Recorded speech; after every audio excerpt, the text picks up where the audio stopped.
Hello guys, चलिए मैं आपको आज 150 पल्सर के बारे में बता रहा हूँ कि पल्सर 150 का ऑयल पंप किस तरीके से काम करता है। और इसको मैंने पूरी तरह से खोल दिया है क्योंकि ये ख़राब हो चुका था।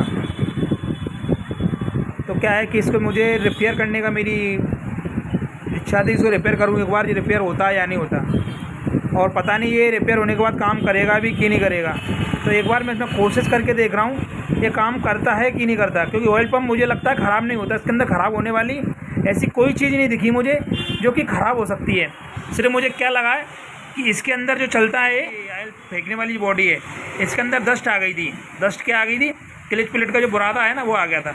वो किस वजह से आया था? क्योंकि ये जो जाली रहती है ना, ये फट जाती है, ये हल्की फटी हुई थी। तो इसके यहाँ से इसका क्लच का बुरादा होकर के जो भी डस्ट है अंदर, वो इसके अंदर आके जमा हो गई थी। तो चलिए मैं कोशिश करता हूँ उसको रिपेयर करने की, एक बार कर जो होता है तो। और बताता हूँ मैं आपको रिपेयर करने के बाद काम किस तरीके से करता भी है या नहीं करता है। चलो फिटिंग करो उसको।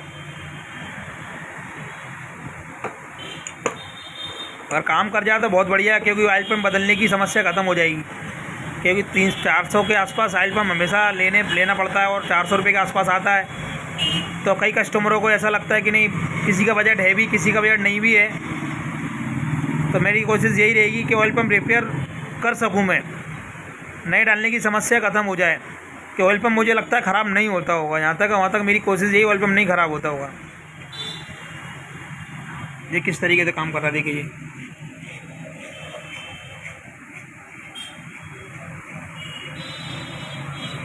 वाह भाई वाह, किस बढ़िया तरीके से काम कर रहा है। अभी तो बिल्कुल जाम था, इतना जाम था ये कि घूम नहीं रहा था ये। वाह भाई वाह। चलिए फिटिंग अब बिल्कुल फ्री हो चुका है, क्योंकि इसके अंदर जो डस्ट भरी हुई थी यहाँ, जैसे कि मैं आपको बता रहा था ना, ये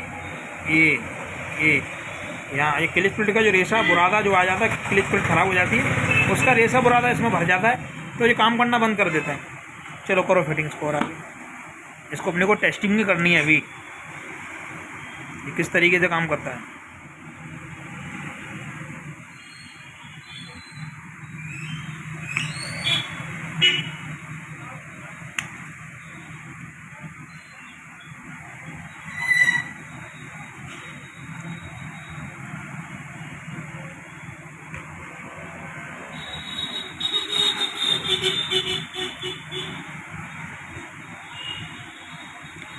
अगर ये रिपेयर हो गया तो काफ़ी सारे कस्टमरों के पैसे बच जाएंगे।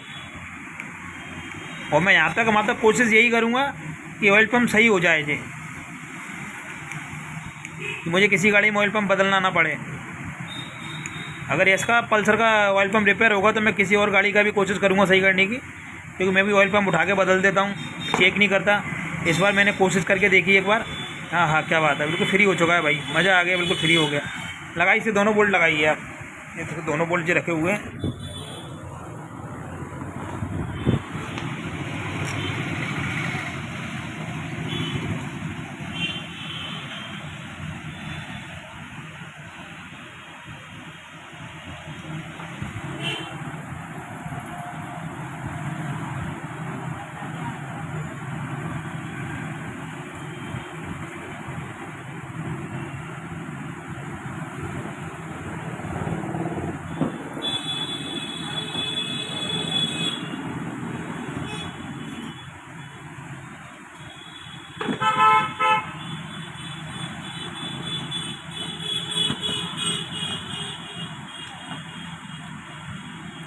मैं कोशिश इसलिए कर रहा हूँ कि अपने कस्टमर भाइयों के पैसे बचा सकूँ, क्योंकि ज़्यादातर कस्टमर पैसा कम से कम सोचता है खर्च हो गाड़ी में।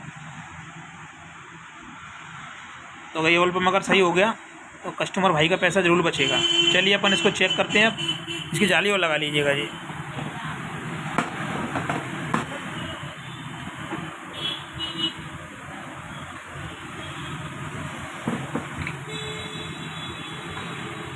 जाली बाज़ार में नहीं मिल जाती है, मुझे यहाँ तक आइडिया। चलिए अपन इसको टेस्ट करते हैं। फ्री घूम रहा है, बढ़िया ना। चलिए इसको ऑयल में चेक करते हैं। ऑयल के ले चलिए बाहर, एयर का पाइप ले लीजिएगा। मैं कंप्रेसर चालू कर देता हूँ। ये क्या है, थोड़ा कंप्रेसर चालू करना पड़ेगा, एयर कम है। क्या है कि इसको मैं एयर के माध्यम से ही घुमाऊँगा। चलिएगा भाई, दिखाइएगा यार, अगर ये काम कर गया तो बहुत। और ऐसा मारिएगा इसको, आप ऐसे रखिएगा, मैं पकड़ता हूँ, आप मारिएगा यार, ऐसे मारिएगा यार को कि कपड़े ख़राब ना हो यार, है ना। चलिए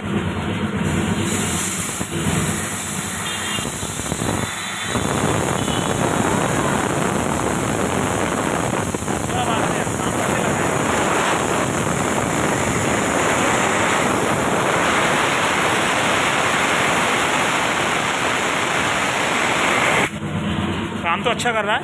एक बार इसको पानी में चेक करते, क्योंकि ऑयल बहुत ज़्यादा उड़ रहा है कपड़ों पे। इसको पानी में चेक करते, पानी नहीं उड़ेगा इतना। चलो इसको पानी में चेक करते हैं यार एक बार, तो मोबाइल में भी गंदा हो रहा है, मोबाइल पे भी इस पर वो आ गए, डस्ट आ गए। तो चलिए पानी में चेक करते हैं। चलिएगा, करिएगा ज़रा इसको चेक।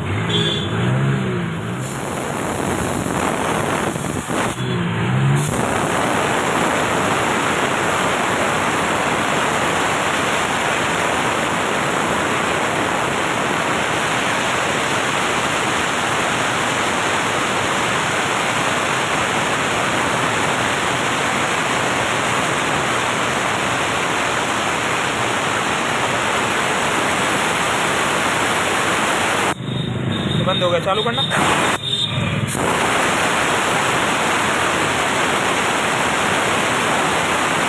चलो ठीक है।